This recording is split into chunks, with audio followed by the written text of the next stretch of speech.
ចំណុចសំខាន់ដែលក្រុមម្ចាស់ផ្ទះមានភាគរយក្នុងការមិនចាញ់ច្រើននៅរាត្រីនេះជំរាបសួរខ្ញុំកុំណាននេះជួបខ្ញុំមកចាស់នៅក្នុងវីដេអូថ្មី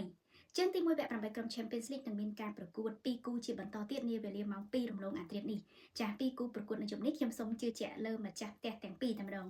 ជំនួបរវាងបាសេឡូណាជាមួយ Borussia Dortmund ហេតុផលដែលខ្ញុំជឿលើបាសេឡូណាជាក្រុមម្ចាស់ផ្ទះថាมันអាចចាញ់ហ្នឹងគឺព្រោះថាប្រវត្តិជួបគ្នា3ដងកន្លងមករវាងក្រុមទាំងពីរគឺបាសេឡូណាមានឈ្នះ2និងស្មើ1ឯ Dortmund វិញគឺអត់ដែលបានឈ្នះនោះទេទាំងពីរក្រុមនេះមែនតើទៅបានជួបគ្នាម្ដងរួចមកហើយនៅរដូវកាលនេះក្នុងវគ្គ League Stage ដោយពេលនោះគឺបាសេឡូណាបានយកឈ្នះទៅលើ Dortmund 3-2បាសេឡូណាបានឡើងមកដល់វគ្គនេះដោយបានទម្លាក់ Benfica ខណៈដែល Dortmund បានទម្លាក់ Lille ពីក្របខ័ណ្ឌកំពូលរបស់បារាំង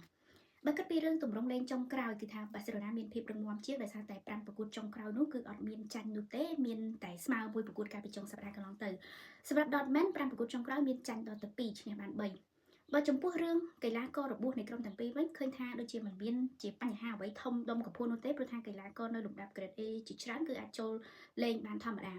គូនេះគឺបើគិតទៅជាង 70% នៃមតិជាច្រើននៅលើគេហទំព័ររបស់ UEFA ហ្នឹងគឺថាបាសេឡូណានឹងឈ្នះព្រោះគ្រប់ស្ថិតិក៏ដូចជាប្រវត្តិជួបគ្នាហើយក៏ដូចជាទម្ងន់កីឡាករព្រមទាំងផលចំណេញនៃទឹកដី Camp Nou ផងគឺបាសេឡូណាពិតជាមានព្រៀបច្រើនជាង Dortmund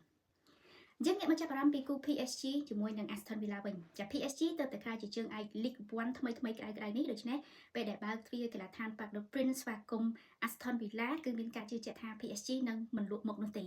PSG ឡើងមកដល់វគ្គនេះដោយបានទម្លាក់ក្រុមពីរក្របខ័ណ្ឌកំពូលរបស់អង់គ្លេសហើយក៏ដូចជាក្រុមដែលកំពុងតែស្ថិតនៅកំពូលតារាង Premier League គឺ Liverpool តាមរយៈការ comeback នៅជើងទី2ហើយក៏ឈ្នះដោយសារតែការទាត់បាល់ពេណាល់ទីព្រោះថាមានលទ្ធផលស្មើគ្នាក៏រហូតដល់ឈានដល់ការទាត់បាល់ពេណាល់ទីទៀតផងឯសម្រាប់ខាង Aston Villa វិញគឺបានទម្លាក់ Club Brugge ដោយលទ្ធផលទាំងពីរជើងហ្នឹងក្រាស់មែនទែន6-1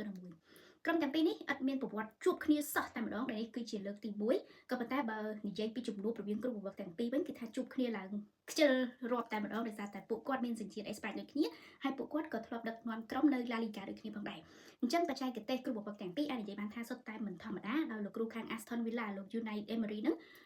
ដែលគាត់ធ្លាប់ដឹកនាំ PSG ដែរនោះគឺថាគាត់ជោគជ័យនៅលីកអឺរ៉ុបជាមួយនឹងពាន Europa League ឯខាងលោក Luis Enrique ក៏មានបទពិសោធន៍ច្រើនហើយគាត់ក៏ធ្លាប់ឈ្នះ Champions League ជាមួយនឹង Barcelona ផងដែរក៏ប៉ុន្តែបើយើងគិតពីទម្ងន់កីឡាករគឺមិនអាចប្រកែកបានទេថា Aston Villa ហាក់ដូចជាស្ទើរជាងខាង PSG ព្រោះថា PSG ដូចជាសម្បូរកីឡាករវ័យក្មេងឡើងជើងច្រើនមែនទែននៅគ្រប់ប្រព័ន្ធសម្រាប់រដូវកាលនេះចាស់ជំនួបរវាង PSG ជាមួយ Aston Villa នេះខ្ញុំជឿជាក់ថានឹងតានតឹងខ្លាំងក៏ប៉ុន្តែខ្ញុំគិតថា PSG មិនអាចចាញ់នោះឡើយសម្រាប់ជើងទី1នេះចាជុំនេះខ្ញុំសូមទុកចិត្តទៅលើ Barcelona ហើយនឹង PSG ជាក្រុមម្ចាស់ផ្ទះទាំងពីរដើម្បីបានសហុយទៅលេងចូលឆ្នាំខ្មែរជាចំពោះលោកអ្នកនាងវិញគិតយ៉ាងណាដែរអរគុណច្រើនយើងនឹងជួបគ្នាបន្តនៅក្នុងវីដេអូក្រោយសូមជម្រាបលា